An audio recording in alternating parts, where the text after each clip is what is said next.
My name is Josh, and this is the Built for Wealth podcast, a millennial's no BS guide to financial freedom. In this podcast, we are interviewing investors from all different spaces and backgrounds and gaining insights on just how they built their wealth through real estate that hopefully leaves you inspired to build yours. You can follow along at builtforwealthpodcast.com. And without further ado, we'll jump right into the show. All right. Today on the pod, we have Mr. Mark Metzger. That's right. Appreciate you coming up here. Thanks. To be here.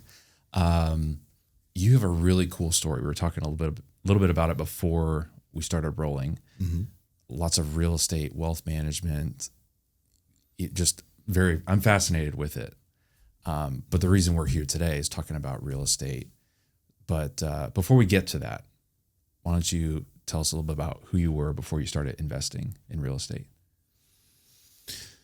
Well, I was maybe a thoughtful and somewhat motivated young guy with a lot of issues, but found my way into the Navy. I was a little bit of an adrenaline junkie early on, and I did search and rescue in the Navy and got out of active duty, still in the reserves, so they could help pay for college, chased an old high school girlfriend to Liberty University after a short time at San Diego State, where I was serving in the military, and forgot all about her. Met my wife on a missions trip in China, which is it's just amazing how God works and brings people together. But yeah, that was a big formative part of my young adulthood, and then we got married, right out of college, and started my career, started having kids. Yeah. What did you study at Liberty? Business and finance. Nice. Yeah, I knew pretty well, even in high school, kind of what I wanted to do. I had a cousin who was in wealth management, and I kind of grew up.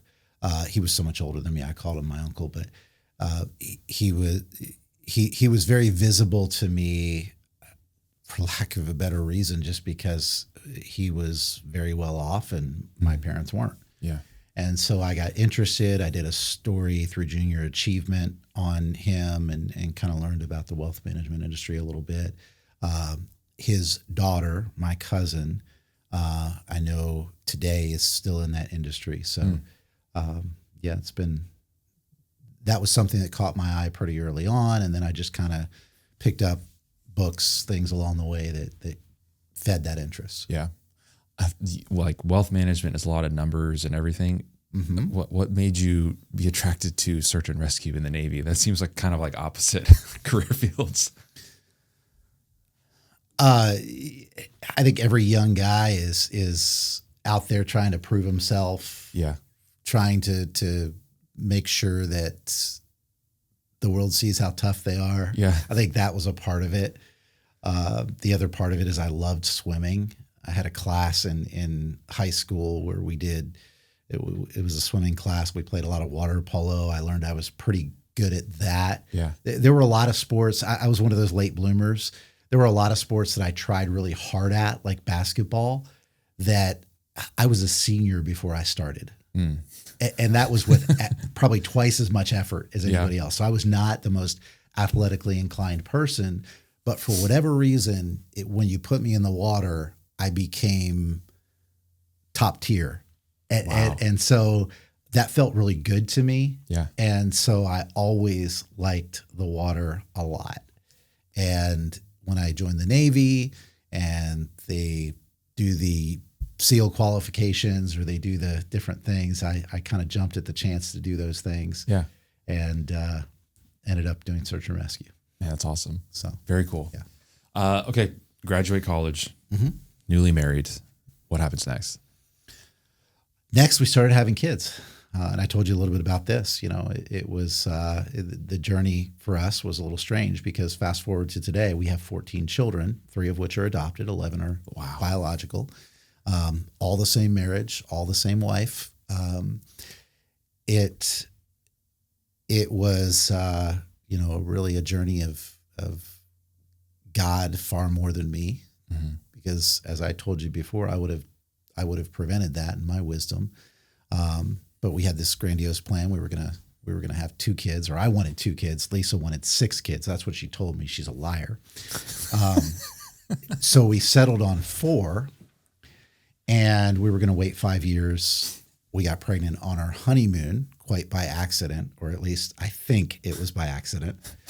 And that was upsetting to me at the time because my plan went up in smoke. But looking back on it, it was great. Yeah.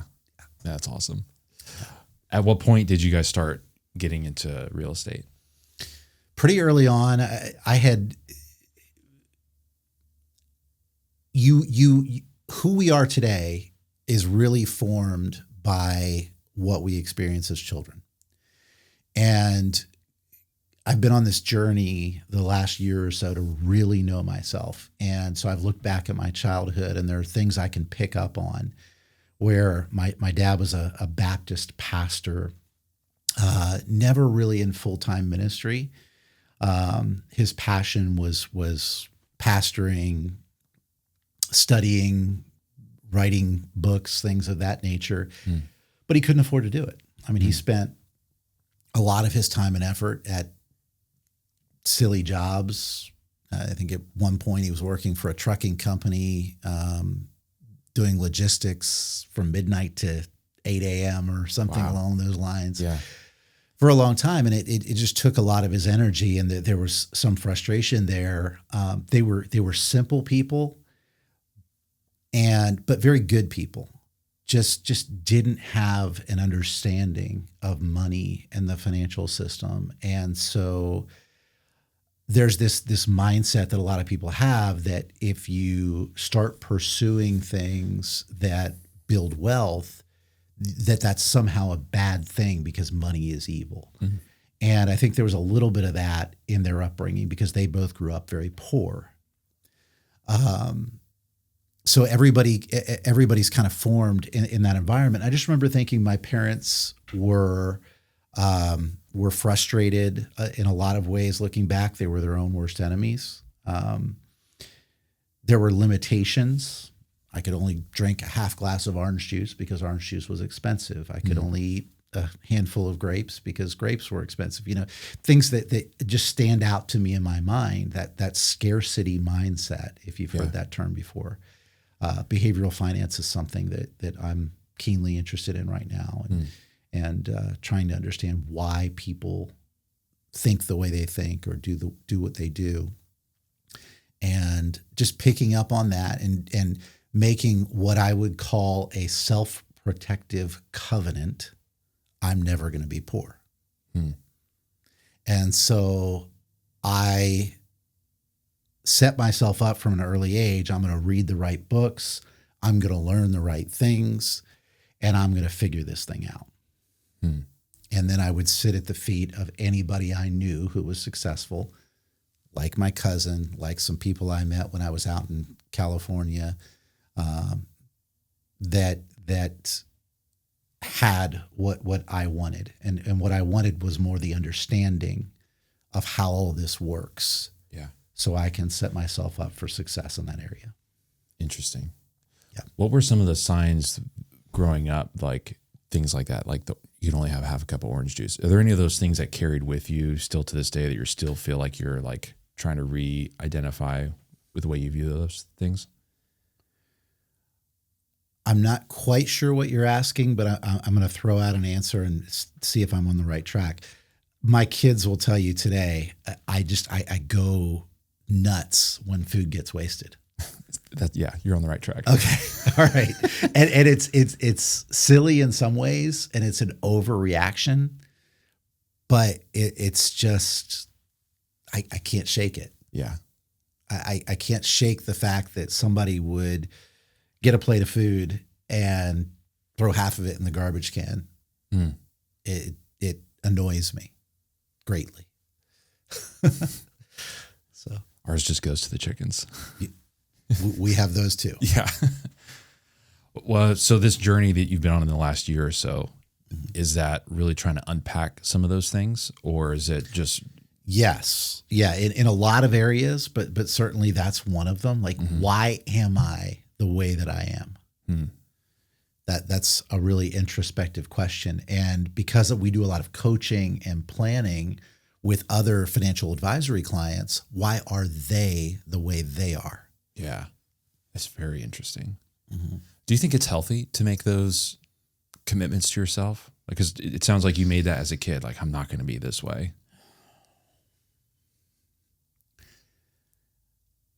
I think in some ways it can be damaging because those self-protective covenants a lot of times are a trap. It's something we do. When a child, for example, when a child is abused, they grow up and they're, I'm never going to be vulnerable again. I'm never going to be that helpless again. And there's a ditch on both sides of every road. When you get that determined in something, you end up becoming a tyrant. You end up running over people. You end up being the antithesis of that helpless person you used to be. And now you're, in essence, perpetuating the same thing. So very interesting. Yeah. Do you feel like that gives you a leg up with the people that you're working with and being able to sympathize and understand where they're coming from? It's starting to. This is a journey of self-improvement from the perspective that the older you get, the more you understand your own weaknesses. Yeah. So if you asked my wife and kids, sympathetic is not a way that most would describe me. So I'm more the merciless person, but yeah, so there's things I need to work on. Yeah. Yeah. That's good. You mentioned the dynamic of your parents with money and the pursuit of money being evil. What are some things that, as you've progressed in life and you're in wealth management, that you've discovered through reading the Bible or prayer, whatever revelation you've come across that has been contrary to the way that you grew up?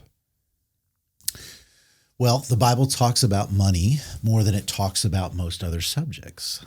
And it's ironic that a person, like take my parents, for example, I know what my dad loved. I can see that very clearly today. He's written books. He's working on a study Bible now. He's in full-time ministry. He would have loved to have done that from day one, but he couldn't find a way to do it and pay his bills. So he spent all night, 5 nights a week, and sleeping during the day when everybody else is out there to support his family, doing something he had zero love for, zero interest in. And all of that was in pursuit of money. So we spend our whole lives working for money. And even the poor or the middle class will do this. They'll pour their lives into, very often, things that they don't love, things that if money were no object, they would never spend their time doing. And so that's a form of slavery. That's a form of the pursuit of money in, I think, a very unhealthy way. So people often look at money, they look at it as their security blanket. It's there to keep me safe. It's there to help me sleep at night. But that's not what the Bible teaches. The Bible teaches very, very much that money is our servant. And the way I explain this to my clients, it's like if you had an employee and you want this employee to be as productive as possible for you, but you are so wrapped up in the security of having that employee, making sure that that employee never leaves you, never goes to work for somebody else, that you're holding on to them tightly, how much work are they going to get done? You have got to let it go, and you've got to let it serve effectively. And so the same thing is true with our money. This is one of the things I think is paramount for all of us. If we've got this mindset where we've got a scarcity mentality. We've got to have that cash under our mattress or in our mason jar or whatever it is. That's coming from that place of early childhood when we did without. Yeah. And so we are in our minds saying, I never want to be without again. I don't want someone to take this from me. And so we're storing that money in our safe or under our mattress or buried in our backyard, not realizing that our government's running the printing press 24/7 and making that money less and less valuable. We're in essence self-sabotaging our financial future. Yeah. So what comes to mind is as you say that, is the parable of the talents, where the vineyard master, he gives, one he gives 5, the other he gives 2, and the other gives 1, and one of the guys buries it, and then the other 2 and what's invest said it. to him is very telling. Yeah. What does he say? Yeah. He basically comes to that last servant and the last servant says, Master, I knew you were a hard man, reaping where you haven't sown. So I was afraid and I hid that talent. Now, Master, here's what's yours. And it was almost like he's getting ready to be patted on the back. Yeah. and the master looks at him and says, you wicked servant, the least, not the best, the least you could have done is put it on deposit and have returned it to me with interest. Now, that's not what the first and the second servant did, by the way. Yeah. Okay, they traded with it. Okay, they went out there and did business and multiplied it. And so this is God's economy, because God says, okay, I'm going to take what you have, that talent, and I'm going to give it to the one who has 10, the one who started with 5 and now has 5 more. So now he has 11, and you're getting the boot. Yeah. Okay, you're out of here. Yeah. So that's my paraphrase. But it's very important to understand God's not a socialist. It's not a situation where all of us deserve to have the exact same amount of money. As a matter of fact, I'm one of these people who believe if you took all the money in the world, divided it up equally, it would all be back in the same hands within 10 to 15 years. Absolutely. Yeah, absolutely. Okay. When you guys first started buying, before we were talking, you talked about your first house that you guys bought, turned it into a rental. Were you of that mindset when you first started? Yes. Yeah. So I was one of those who probably read Rich Dad, Poor Dad when I was in high school. Caught on to that concept. I remember in the Navy reading Managing Rental Houses for Maximum Profit. Why? Heaven knows why. But I was very forward thinking. Yeah. I was involved in Amway at the time, which for all of its you got to understand, I'm in my late teens, early 20s, and just beginning to get exposed to business mindsets. And they had a lot of speakers and things that fascinated me that I could learn from.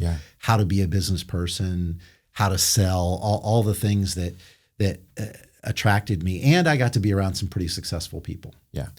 And so I learned some of those things during those years in California that helped me. And I read a lot of books. They were big readers. It was always, read this book, listen to this tape, that sort of thing.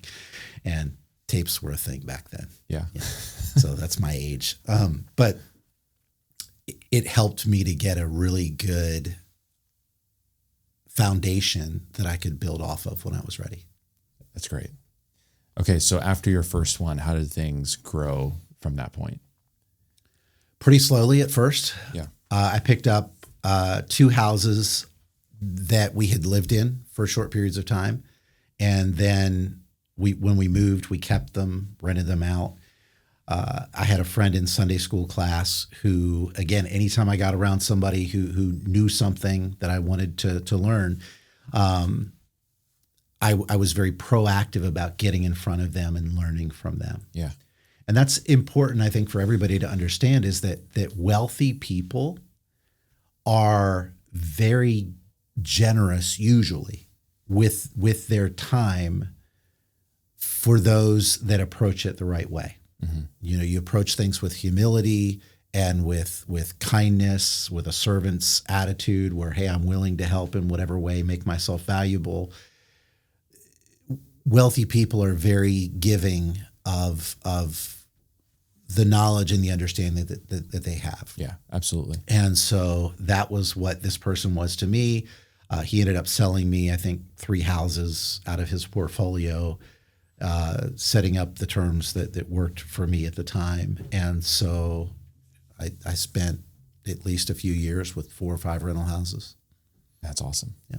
And at the same time, you're building your wealth management firm, Yes. or were you working for somebody else? Straight out of college, right into wealth management. Yeah. Man. Yeah. So it was coexisting. It was the 2 businesses were built side by side from scratch. Yeah.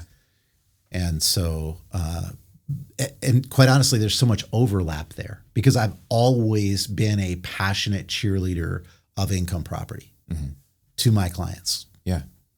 Which is contrary to kind of the mainstream Very contrary. of wealth management. Yeah. Talk us through that. Don't buy real estate. Buy our mutual funds. Yeah. No, don't buy real estate. Buy our annuities. It's threatening. It's threatening because everybody in wealth management knows there's something there. Yeah. So the stats, and I'm probably going to butcher them, so please don't quote me on this, but out of all the self-made millionaires in the United States, I believe it's 83% of them, income property was part of that dynamic. Yeah. Okay, so 4 out of 5 millionaires think income property is pretty cool. So why is the wealth management industry so against it? And I think the reason why is because they haven't figured out how to make money from it like they do from their mutual funds and their revenue sharing and all the things that go on in the wealth management industry that are less than forthright. Yeah. And so that, I think, is the biggest dynamic. So if you ever get yourself into a position, it took us a while to get there, but if you ever get yourself into a position where the interests of the advisor that you're working with are in perfect alignment or almost perfect alignment with your client, that's where you want to be. That's where you want to be. Yeah. But if you're in one of these pay-to-play systems where, hey, if you want our advisors to sell your mutual funds financial company, you've got to share revenue with us under the table. And then we'll let our fleet of advisors that work for XYZ company sell your products. And that's the way a lot of the industry works. And there's this term fiduciary that gets thrown around a lot, but to be a fiduciary means that you're legally required to protect your client's interests. Yeah. And that is a rare practice holistically. Interesting. Yeah. Was that when you started your own firm, were you pretty adamant about being different, or Yes. was it something you discovered as you started going, like just the dichotomy between the two? Yes. So the experiences I had with the first 2 firms that I worked with, which I was an employee at the time, those were all pay-to-play systems. So I got to see the inner workings of what all that's like. Yeah. And I ran from it. That was actually what caused me to start my own practice, probably before I otherwise would have. Even in that independent advisory world, you still run into it until you get to that place where you've really understood the industry and can position yourself in a certain way. So Yeah. it takes a while for most people to get there. Nice. Okay. So fast forward to today, your firm, what does it look like? Are you guys diversifying into real estate, mutual funds? Like what is like the perfect picture of what somebody's portfolio should look like? Well, that's a loaded question. So our firm, we're a boutique advisory firm. We've got what I would call a few core competencies. All right. One of those core competencies is we have a fee-only coaching and planning system where, okay, make no mistake about it, at the heart, we're a wealth manager. We manage money for clients. That's 70% of my time and effort goes there. 30% of my time and effort goes to the planning and coaching side, where now we're stepping outside of the asset manager box into let's deal with your whole financial life. Let's make sure you and your wife have financial powers of attorneys on each other. Let's make sure you understand how to have a living income statement and a balance sheet and make decisions from that paradigm. Yeah. Because too many people are focused on, do I have the best ETF? Do I have the best mutual fund? Instead of what's happening to my net worth over time. Because I'll tell you, if your net worth is not growing over time, you're probably not a good steward. What's happening to my cash flow? Am I systematically creating additional cash flow? Or am I like most people who spend everything they make, and then while they're spending everything they make, run out there and commit themselves to a 5-6 year car payment? Well, they were already spending everything they made. Now they have this $500, $600, $700 a month car payment, and they spend the next 4 or 5 years digging out of the hole they just dug for themselves, only to go right back in it. Yeah. That's the hamster wheel. Yeah. So for our clients, we want to teach them to have systems in their life, systems that don't require new decisions. So a system that a lot of people accidentally put into their life is buying a home and paying their mortgage. So it doesn't require a new decision. Their mortgage gets paid automatically every month. Meanwhile, inflation becomes their best friend in that home ownership dynamic, increasing the value of their home over time and making their mortgage payment less significant because that mortgage payment doesn't go up while as everything else does. Yeah. The same thing is true of a 401k. People they create a system. Hey, I'm going to put 6-10% in my 401k, and I'm not thinking about it. It just comes out of my paycheck before I ever see it. It's like magic. So those are systems. Well, we have a system for our clients. We call it pay yourself first. You are your most important bill. So we teach our clients to take their expenses, rank them from most important to least important. And for a lot of our clients, that means they pay God first and they pay themselves second. And then we're teaching them to save to spend. That is, set money aside for emergencies, set money aside for your next car, set money aside for all these things while it's serving you. So it's not just sitting there in some savings account, which are inventions created by the bank, which is not your friend.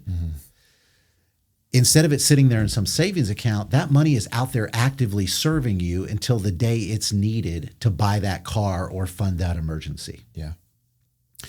And then we're teaching them to go to the other side of that coin. Instead of just saving to spend, now we're investing. And here's where the words get really hard to understand.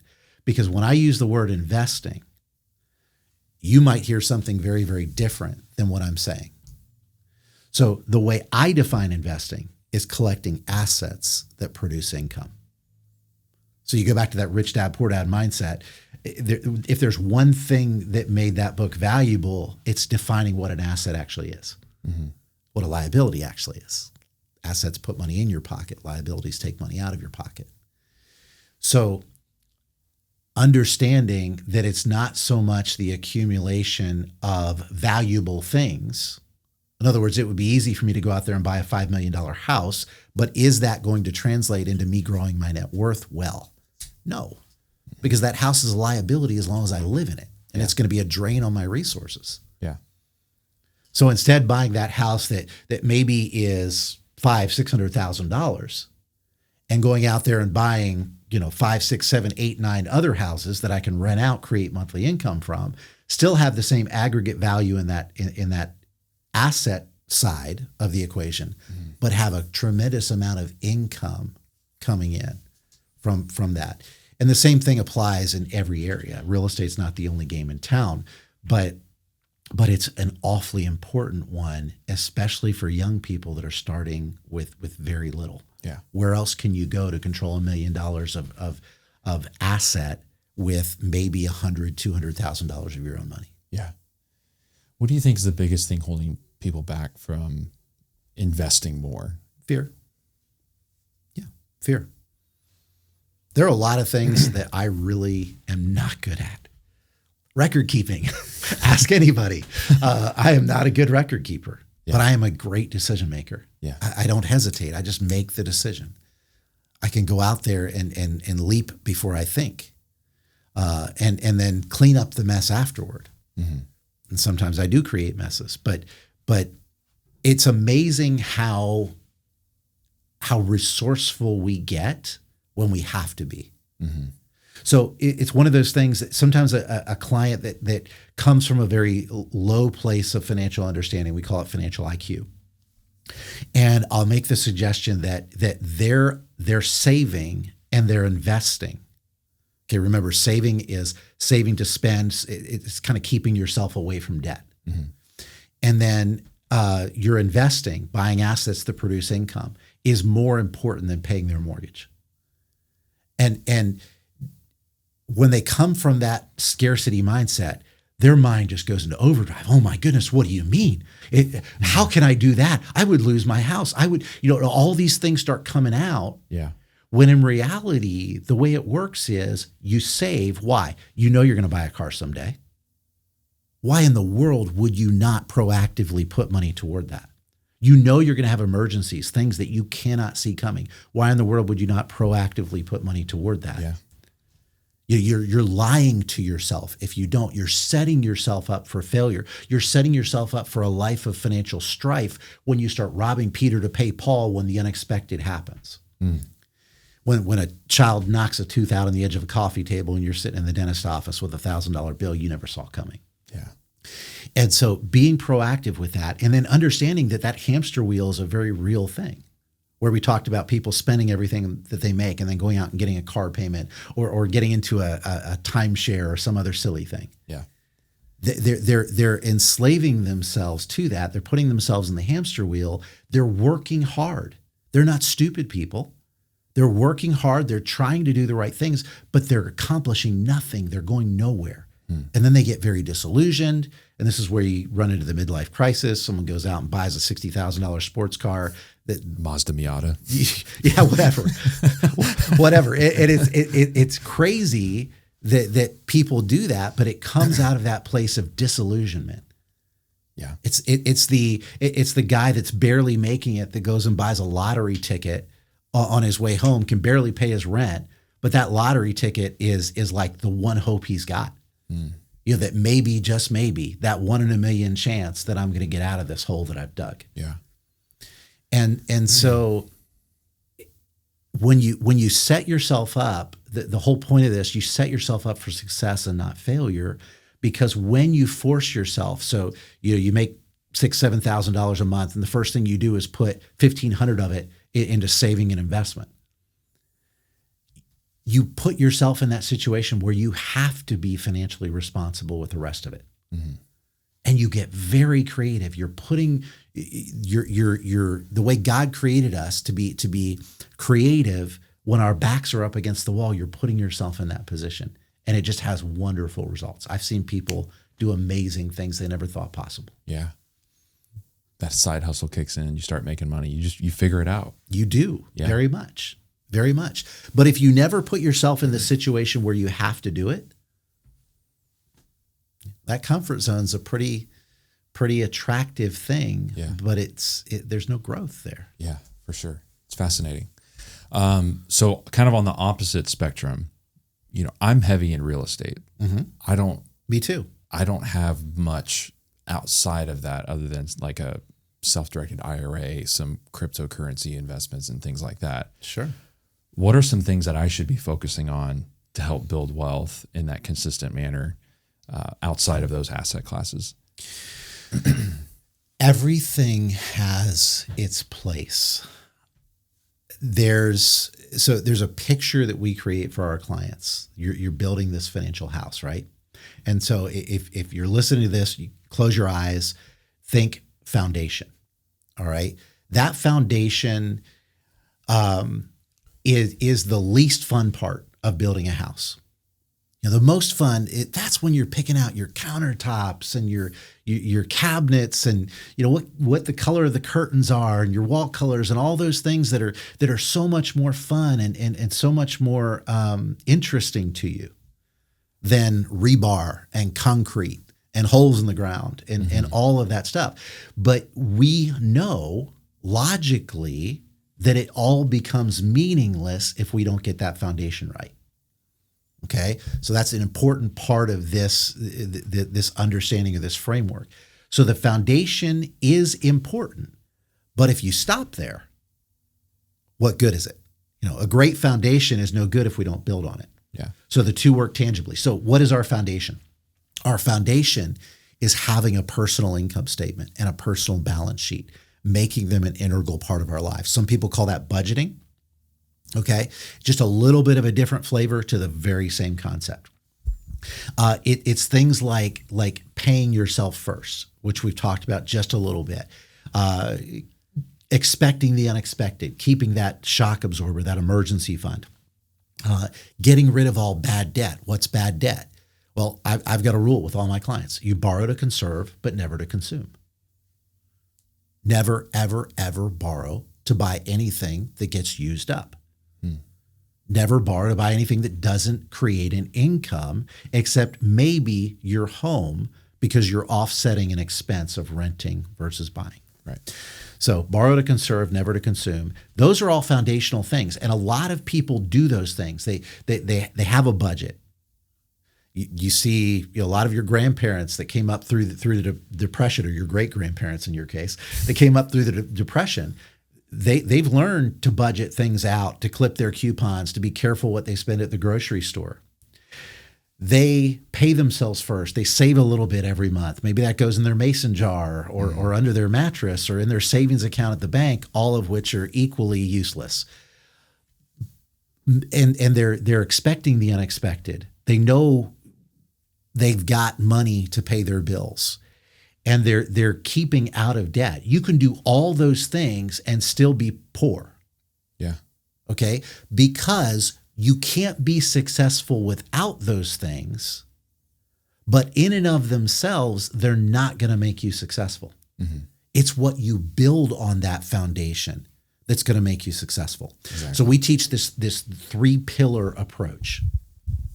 And on top of that pillar, you've got your roof.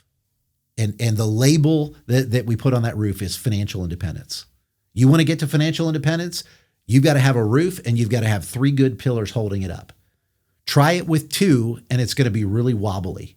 Try it with 1 and it's going to take all your time, effort, and focus just to be upright. Oh no, that's me.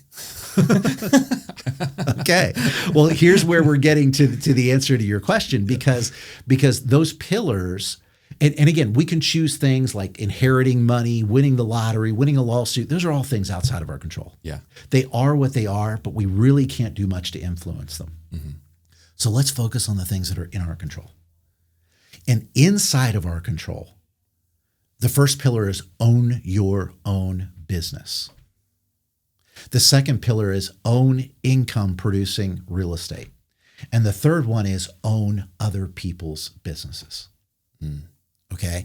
Now, there's a word at the top of all of those pillars that is very important.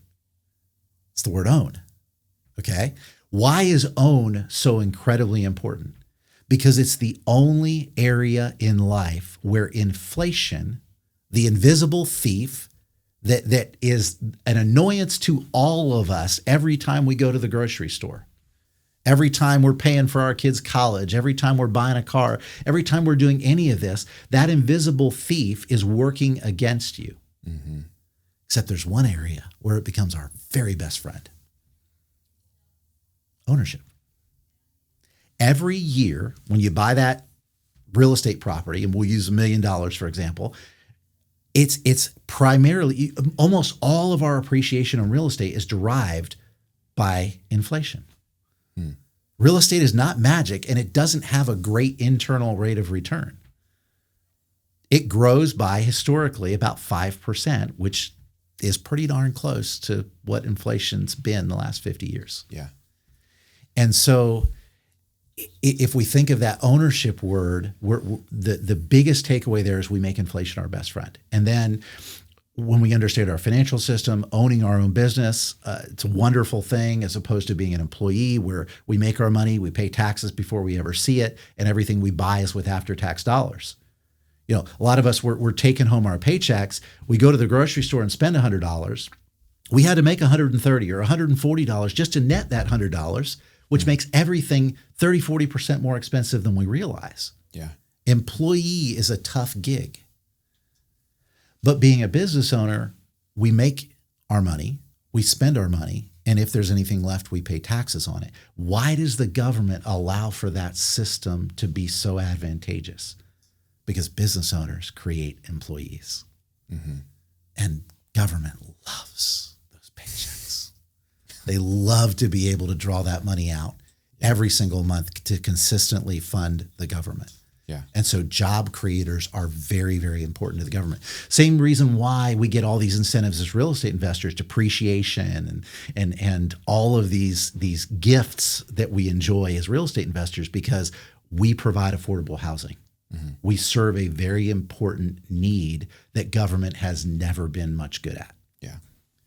And so again, being a business owner, it opens the door to people leveraging the time and talents of other people. It's a wonderful way within our financial system to pay less taxes, to be more focused on how to use the system to our advantage. And then being a real estate investor, it's, in my opinion, the only safe and responsible way to use leverage. For me as a young person coming out of school with maybe $10,000, $20,000 to my name, it was the only way for me to control a substantial amount of assets with very little money. And so that's the way I did this to build my family's future. Yeah. I used leverage to my advantage. And then it's one thing to risk everything, to be levered, let's say 10-1, coming out of college when you've got nothing to lose and everything to gain. It's another thing when you're sitting on a net worth of 7-8 figures to use the same amount of leverage. Right. There it's not a good thing. You've got to tone it down a little bit. And so what I'll say is real estate is a wonderful way to build wealth. Using leverage in real estate is a dangerous way to protect wealth. So at some point, you've got to tone down the leverage. And just know this, if we ever experience another 08, 09 crisis and we could buy houses at 40 and 50 cents on the dollar compared to what it costs to build them, you'd probably see me use a little bit of leverage again. Yeah. So there are times when the opportunity becomes good enough that you would employ that leverage again. Yeah. But until then, you work back to balance. So right. if you're lopsided, if you got this giant leg in real estate and these two little the guys who skipped leg day, on the business ownership side and on the ownership of other people's businesses side, there you've got to work back to balance because you're not very liquid. You're not very very nimble. Yeah. There's 3 guys that I know that are probably the most like stress-free, do whatever they want, that are all in real estate. And the one thing about those 3 guys is the same, is they all have portfolios that are just paid off. I mean, they have like no debt on them at all, or very little, maybe like 10% leverage. Yeah. And that's attractive. Mm-hmm. It's a great way to build wealth. Yeah. Terrible way to protect it. Exactly. Yeah. So you said that you are heavy in real estate. We talked Very before much, yes. that it's a little bit opposite of the mainstream wealth management view. Mm-hmm. You talked that you guys are in single families. You mentioned mobile home parks, commercial. Like, talk us through like the growth of your portfolio and what's been some of the ups and downs of those different asset classes. Okay. I'll give you just a really quick history. So in the early years, I think my first rental house was a house we moved out of and kept it. Same thing with the second one, I believe. Bought a couple of houses from a friend in Sunday school class, 2-3 houses. I went into the 07, 08, 09 Great Recession with probably 5 rental houses. Now, I believed in it. I encouraged all my friends to do it. I had friends who I taught about real estate that went on to buy 40, 50 houses, create a whole career out of it full time. That was never my thing. This was like a side gig for me. Yeah. In addition to my wealth management practice. And it was actually coming from the place where I thought it would be an interesting hack of the financial planning process to, instead of opening a College America account for my kids, I'm going to buy them a house. That's going to be their college savings or something. And that was the way I started thinking. It's not the way I kept thinking. But we got into the 07, 08, 09 crisis, and my mind turned over about what was happening. It was a liquidity crisis. The bottom line is asset prices went down because very few people had the money to buy. We had very low money supply in our country. We had bankers just not willing to lend. I remember at the time I had, I think, 3 different equity lines of credit. 2 of them were closed down, and one of them wasn't closed down because I had the thing maxed out. Yeah. So it was it was an interesting time, and they closed them down despite the fact that I had never missed a payment, never credit 800 plus. None of that mattered. They just, lending dried up, and liquidity dried up, and so asset prices fell. Takeaway is, when liquidity dries up and you're the only one with cash, there's a lot of potential there. Yeah. And Warren Buffett, that's the way he does it. Yeah. That's what he does. He builds up cash, and then when everybody is out of cash, he goes in and buys your assets at pennies on the dollar. So looking at that, for me, I watched houses that were 40 cents on the dollar compared to what it cost to build them. And I thought, this can't be sustainable, that this won't be sustainable. And so I decided, okay, I'm going to go out there and I'm going to borrow as much as I can. This is the levering up. I'm going to borrow as much as I can, and I'm going to take advantage of this because this can't last. This doesn't make sense. And I came out of that with, I'm going to say, 20-ish houses 3-4 years later.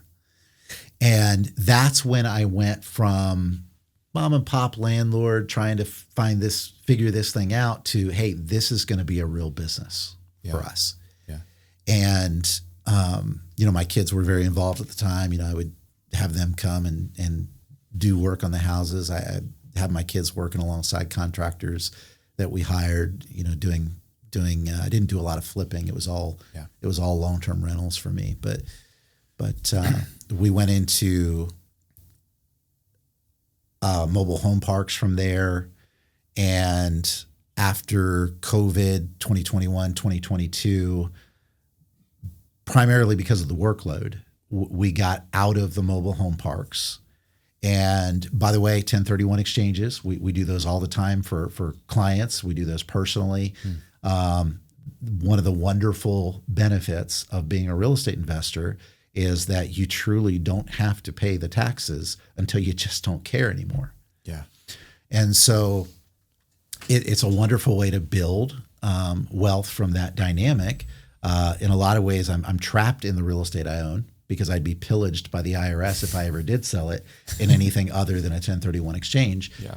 But we're constantly exchanging. We're constantly moving up. So we sold the mobile home parks. We sold a couple of our highly appreciated homes in Charlotte. These are homes that we paid maybe $120,000 for, that we sold for $500,000-$600,000 in Charlotte. And we started getting to that economies of scale position that would allow us to buy larger commercial properties. So grocery anchored shopping centers are, I think, a gift at a certain place in the cycle where they can make sense mathematically, and that's where I went with all of that. So that's where I am today.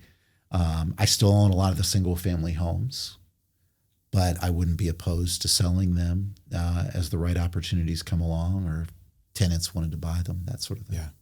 What a cool way to just scale up. You start out really, really small, and then things grow. You sell off some, 1031 into something bigger, sell those 1031 into something bigger.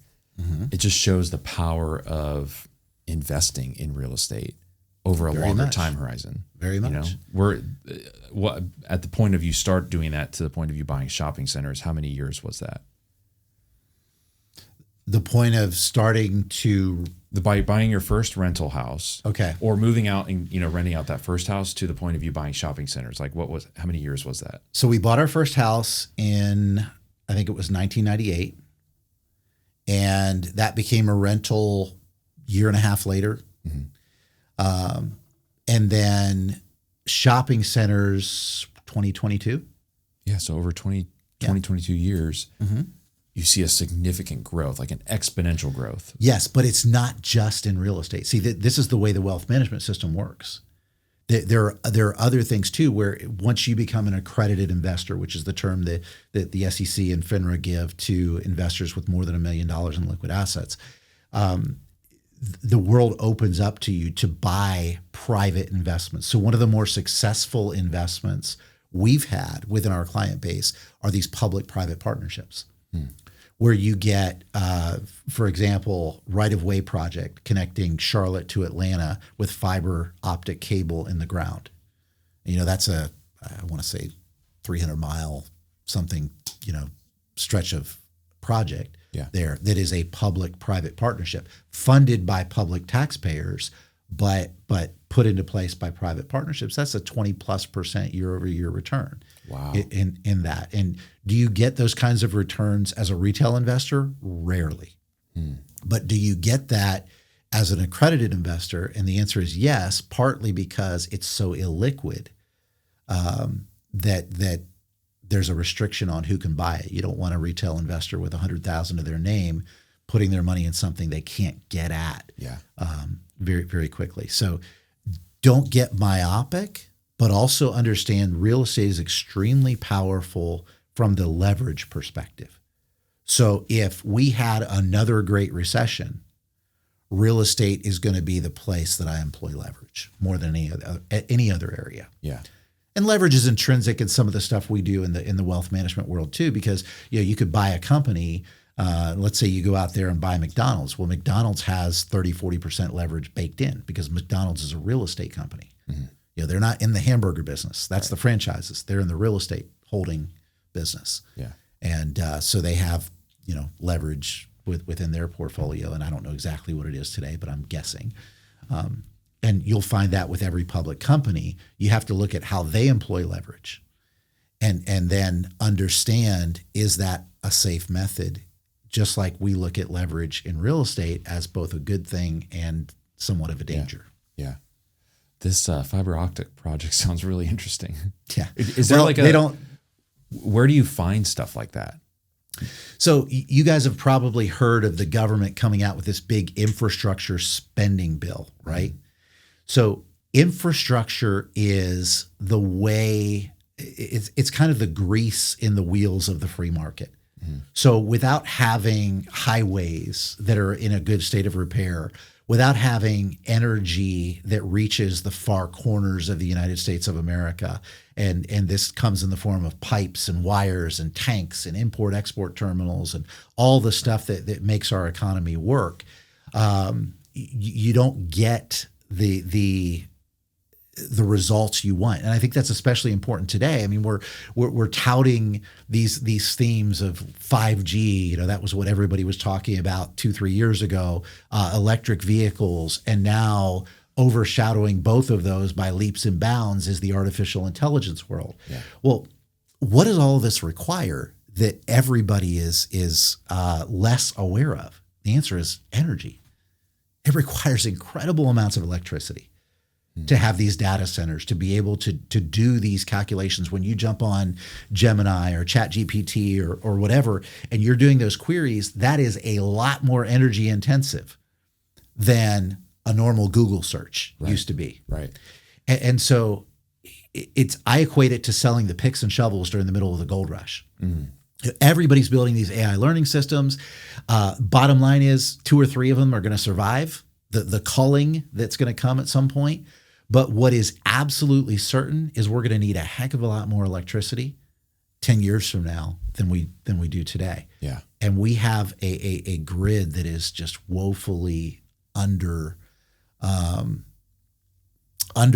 in. Our grid is 50, 60 years old. We have basically 3 different grids in the United States. Texas is off on their own. Then we have the western U.S. and the eastern U.S. And there's all kinds of issues that come up. Remember, there's Texas storms from years ago and the brownouts in California and all the different things that are happening. We've got to get to a place where not only is our grid much more protected from bad actors, hackers like the Colonial Pipeline hack that we saw a few years back. There's this huge need to get our infrastructure into the 21st century and ready to support the demands of artificial intelligence and everything else that's coming. And that's an area where government recognizes the need. So they're kind of coming in and saying, hey, we want to make every incentive to take our infrastructure from where it's at today to make it top notch. There's a lot of money to be made in that area. But how do you, I think what you're asking is what's the framework to decide where best to deploy our money? And there's a little trick we teach our clients that really is very simple and hopefully will stay with you. If you look at the face on a watch, so if you're wearing a watch, you look down on your wrist, 12 o'clock is the top of the market. 6 o'clock is the bottom of the market. And when we're dealing with the residential real estate market, and we're in Charlotte, North Carolina, so we'll use this as an example. When we're dealing with the real estate market, you can have some takeaways. So normally at 12 o'clock, you're starting to see interest rates kind of peaking out, starting to maybe think about falling if they're not falling already. And from about 9 o'clock, which is midway through the recovery cycle, to 12 o'clock, you're seeing interest rates rise. And really that bottom half, when you're moving from 3 to 9 o'clock, interest rates are usually not doing much. They're kind of staying there. And so you get these cycles and you say, okay, where are we at? And the best thing you can do is look back in your rear view and say, well, that's where I can see clearly. I certainly can't see clearly when I'm looking ahead. I don't know where the puck is going, to use the Wayne Gretzky analogy, but I do know where it's been.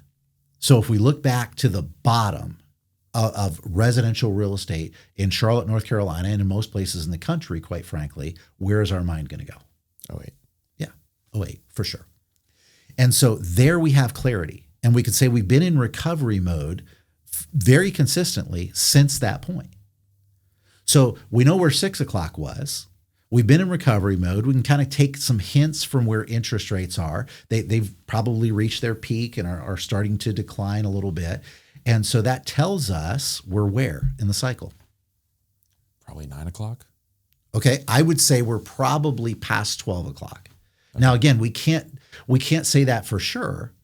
We're probably in that 11 to 1 world in real estate where we're actually starting to see prices soften a little bit. Mm-hmm. Now, here's the other dynamic. There's never a cycle that is exactly the same as it was last time. Right. So here we're dealing with some things that are very atypical. We're dealing with much higher material costs, much higher labor costs, and they're going to act as a floor on under real estate prices. Mm-hmm. So real estate prices, chances are good they're not going to bottom out. We're not going to see prices fall 20% or anything drastic like that. But I do think we're in this period where appreciation is going to be minimal in the housing market. Now, how long does that last? That's, again, never the same. Mm-hmm. We can just gauge and say, okay, using that as our lens, it's probably not the most opportune time to buy residential real estate in Charlotte, North Carolina. However, every deal is different. And if somebody shows me a deal where the math works, then hey, we're not going to argue with that. I'm just going to want to understand, why is the seller willing to part with it at such a low price? And we all know there are reasons that are valid. Yeah. And so as long as we understand the seller's motivation and we're not getting that red flag in the deal, then we don't argue with math if the opportunity presents itself. I'm just not going to spend as much time fishing in that particular pond because I know that where we're at in the cycle is not as conducive to success. Conducive to appreciation. Right. Yeah. Yeah. Whereas you can go to other areas of real estate. So think office properties and you can look at some areas where qualified opportunity zones are going to be a big thing. This is kind of scaling up in the real estate world where wealth managers and real estate investors mix. Yeah. Those qualified opportunity zones, this big, beautiful bill thing has taken QOZs, which is how we refer to them in the industry, and we're going to take a hiatus in 2026, and then it's going to come back with a vengeance in 2027. And we're gonna be able to see some phenomenal opportunities in that world. Yeah. To really use real estate advantageously. Interesting. Yeah. I'm floored. This has just been such a great, insightful conversation for me too. Because just being so heavy in real estate myself, opening up to looking at other opportunities is definitely something that I need to be more diligent to do. Where would you suggest I start looking in other areas for just to create that additional pillar in my wealth management house with the 3 pillars? I think for each and every one of us, we start from the ground up.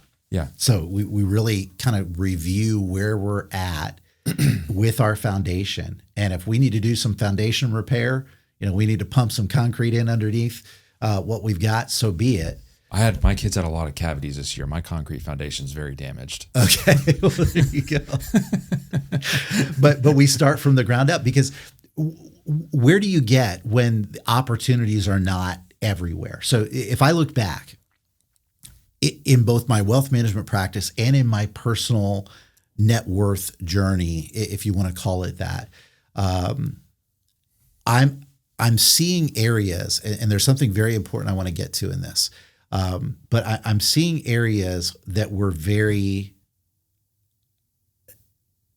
just these points in my journey that have become very important in the grand scheme of things. So one of those, we talked about the Great Recession, where I went from like 5 rental houses to 20 in a very short period of time. That had a profound effect on the trajectory of my real estate journey. Because I went from being a casual landlord to like, this is a business where we've got our, we use Buildium, we have a whole system set up that just makes it easy to manage all these properties because we manage everything ourselves in-house. Yeah.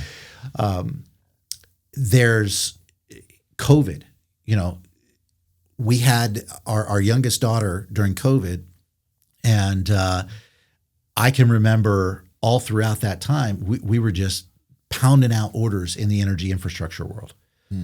For our clients, for me personally, that is a huge holding of mine. And it's because the same thing that existed in 2008, where you have houses selling at 40 cents on the dollar, that happened in the energy infrastructure world. Why? Because there was disruption in our economy, in our markets. We had never anticipated a time when demand for energy was going to drop 30% overnight. And we literally had these tankers pulling into ports full of oil, and the ports are saying, go back. We don't have anywhere to put it.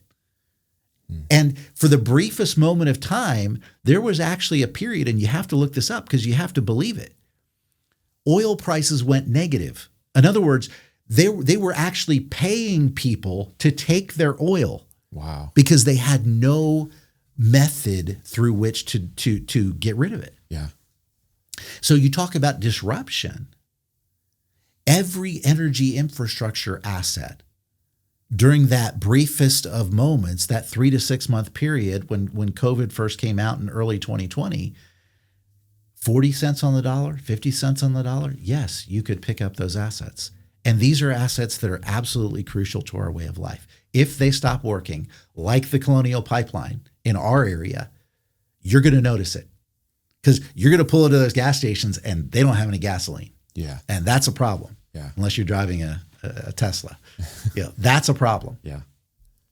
And so those are things I think we don't think about, but can you control when the next real estate crisis comes, or when the next monkeypox pandemic comes, or whatever it is? We have no idea. We have no way of understanding when those things are going to occur. So where does success come? Success comes where preparedness meets opportunity. So what do you do when you don't see the opportunity? You just focus on being prepared. And that's what I'm going to tell you to do. Look, real estate's a wonderful thing, but let's get into balance so when the right circumstances bring about the right opportunity, you can lever up big time. And in order to be able to do that, in order to make that kind of overwhelmingly successful move, maybe it's not great to settle for subpar deals today. Maybe it's better to put that money aside, make sure it's still serving you, not in some savings account invented by the bank. See, the bank understands the servanthood of money too. They just get very confused about whose money should be serving who. Yeah. They love it when your money serves them. Mm-hmm. So the bank's not our friend in the same way that the credit card company is not our friend. Credit cards can be very, very useful. Pay those balances off every month, get the points, get the free stuff. Great. We're using the credit card. But the moment we carry a balance and start paying 20+% interest, we're now their servant. Yeah. Same thing is true in the bank. Banks are great tools. Okay. They have this wonderful online bill pay, checking accounts, all the convenience. But the moment you start leaving money sitting still in the bank, now you're serving them. Yeah. And so understand where the effective tool starts and where it stops serving your interest. Mm-hmm. And that's very, very important. And that's where we step in. We step in because our goal is to put our clients' money to its highest and best use to make sure it's serving their families effectively. Yeah. And we want nothing more than for our client assets to grow, because typically the setup for our clients is we charge about 1%. And if we're managing $1 million for a client, we're making $10,000 a year. Well, what if we're managing $2 million? Even better. We're making more money and they're happy too. We're literally on the same side of the table wanting the very same thing. Yeah. And that's very important. But there's one thing that I think is more important than anything we've talked about. Go for it. If you're in this wealth management or this wealth building journey, the biggest piece of advice I can give you, and it's something I wish I had spent more time on, you had better decide right now what enough means. Because if you don't, you're going to find yourself to be an old man or woman, very disillusioned, having given your life over to this pursuit of wealth, and find that you are the poorest, most wretched individual you can be. If you don't define what enough is on the front end and refuse to move that goalpost, you're going to give your life to something that's meaningless in the end. You know, when enough means just a little bit more, that's an incredibly unfulfilling life. Yeah. How do you define how much is enough? Prayerfully. That's a conversation I think you have with the Lord, with your spouse, and just understand that enough isn't a certain dollar amount. A lot of people say, well, I want to have $1 million, I want to have 10 million or 100 million or whatever that number is. No, enough is really enough income, because what does the Bible say about money? And this is the way I think. The Bible is very, very clear that it is our job to provide for our families. I want to make sure my wife is taken care of, my children, all 14 of them, are taken care of. Okay, I want to be a blessing to them in certain ways. So along the way, I do things to incentivize the right kinds of behavior. One thing that my wife and I are very conversational about right now is, you know, when it comes time for them to buy a house, whatever they save toward their down payment, we're going to match. And we're encouraging ownership. We're encouraging the right kind of behavior, where I'm never going to say to my kids, oh, you want to go to college? You want to major in women's studies or you know, Japanese history or whatever it is? We'll pay for that. No, that's not going to happen. My kids know that. Yeah. Okay. At best, we'll meet them halfway, but they better have something much more useful than some of these bizarre degrees that people have. But we want to encourage the right kinds of behaviors in our kids. So what do those things cost? I mean, I'm the guy. I just wish my orthodontist would have like buy 4 get 1 free, sales on braces and things like that, because I've not had one child that hasn't needed braces. Some of them needed 2 sets, and so our dental and orthodontics bills are something to be reckoned with. But you know what? God's given us everything we need to pay for that. And I would have literally been petrified if you had told me, as that guy knocking his head against the wall when I found out we'd just gotten pregnant on our honeymoon, I would have, I don't know how else to say this, I would have wet myself. If you told me I had 14 children to provide for in my future. I had so little faith at that time. But what did the Lord do? He took me on a journey of stewardship, of learning, of growing my understanding in that one area. I wish I could say I was this dialed in every other area, but I'm not, which is why that journey to self-improvement is so important, because I have a lot of work to do. But defining what enough is providing for our families. It's blessing our children and our grandchildren. That's what there's a verse in Proverbs that says a good man leaves an inheritance even to their children's children. Okay. And then it's being kingdom minded. For me, it's understanding that there is good and evil in this world. There's the kingdom of light. There's the kingdom of darkness. And if we're going to be in a position to have abundance, that means more income than I need to provide for my family, more income than I need to bless my children and grandchildren, then there's got to be a mechanism. For me, it's creating multi-generational wealth. I don't want my grandchildren forced to take a job that they hate and work midnight to 8 a.m. In something because they're not able to fulfill their calling and support their families. So I want to have that dynamic covered. But at some point, and it's part of our journey to a certain extent, to a smaller extent today, that I believe will become much bigger over time. At some point, it's where is God calling us to that fight? Because if I'm serving him, then at some point, my assets, my resources need to be serving him as well. Mm-hmm. And from the very beginning, God gets the first fruits in my home. But it's got to be bigger than that if we're following through on this, if we're in that place where God has blessed us in our investing in real estate and anywhere else, we've got to honor him with that. Mm-hmm. And I don't completely know what that looks like. I'm on a journey just like everybody else is. But I know very, very much the fruitlessness, and I've had to check myself on this, the fruitlessness of spending too much time pursuing wealth. Mm. Yeah. It's a broken cistern. Mm-hmm. You're never going to find the happiness or whatever you're trying to find. It's not there. Yeah. Because there's always going to be somebody who's more wealthy than you, who's got more than you. And you're constantly going to be comparing yourself up, you know? And I'm sure that even the guys at the top feel the same way. I have no doubt that Elon Musk relishes the title of richest man in the world. Yeah. I just don't, I see a lot of fruit in his life or Jeff Bezos' life or anybody else that I don't want in my life. Yeah. And so you have to understand that holding on to money very, very tightly is a mistake.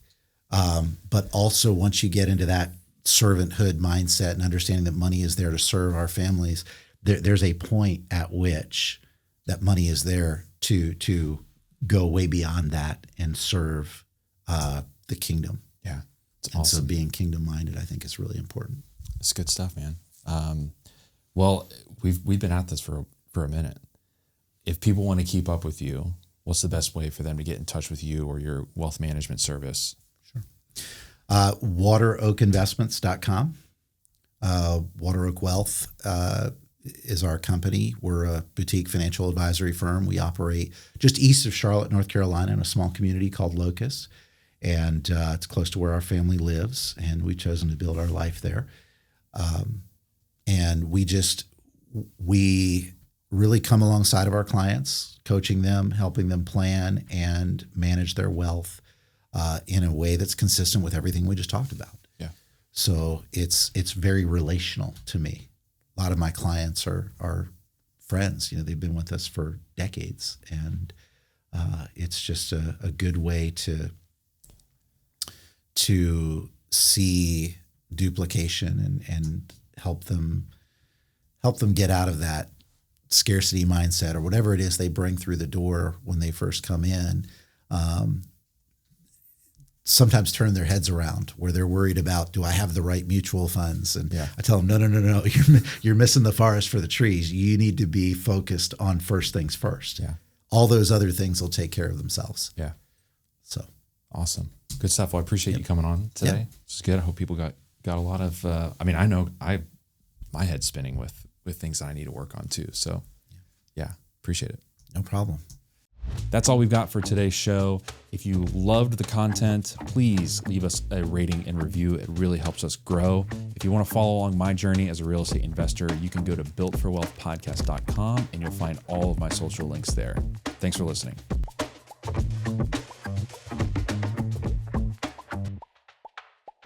Nailed it.